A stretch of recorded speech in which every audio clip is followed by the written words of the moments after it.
माननीय सज्जन मंडली ओ मोर प्रिय बंधु मान को प्रणाम। मु आराध्या दास मटेश्वरी 3 रा छात्री आपण मानकर सम्मुखरे कवि कुंज बिहारी दासंकर एक कविता आवृत्ति करिया को जाउछि। जो कवितार शीर्षक हैला आह्वान। तबे आसंतु सुनिया कविता आह्वान। जागरे जागरे मुदेशर नारी जागरे मातृजाति केते दिन आउ सुप्त रहिबु पाहिलानी काल रात्रि।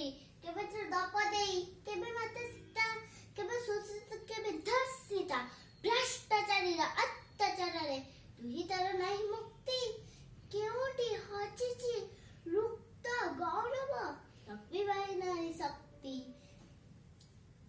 जागरे जागरे मुदेशर नारी जागरे मातृजाति केते दिन चली थी दुशासन द्वारा बार आसीबेनि भीम बांधिबा कुतुर खोला होइथिबा केस सुनद द्रौपदी शस्त्र उठाओ श्रीकृष्ण आसीबे नाही छाड़ी तमे हेंदी खड्ग सम्माने जीवा बाट।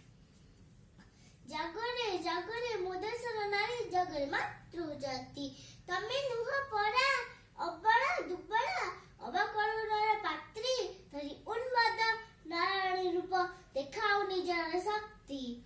गड़ी दब तुमे तो समाज शस्य शिक्षा श्रद्धा बांटे नथिबा जेउटी जलहाद चक्षुरा हिस्सला लुपा दृष्टि। जागरे जागरे मुदेशर नारी जागरे मातृजाति तमे केते दिन आउ सुप्त रहिबु पाहिलानी काल रात्रि। हे नारी तते सलाम हे नारी तते सलाम हे नारी तते सलाम। धन्यवाद।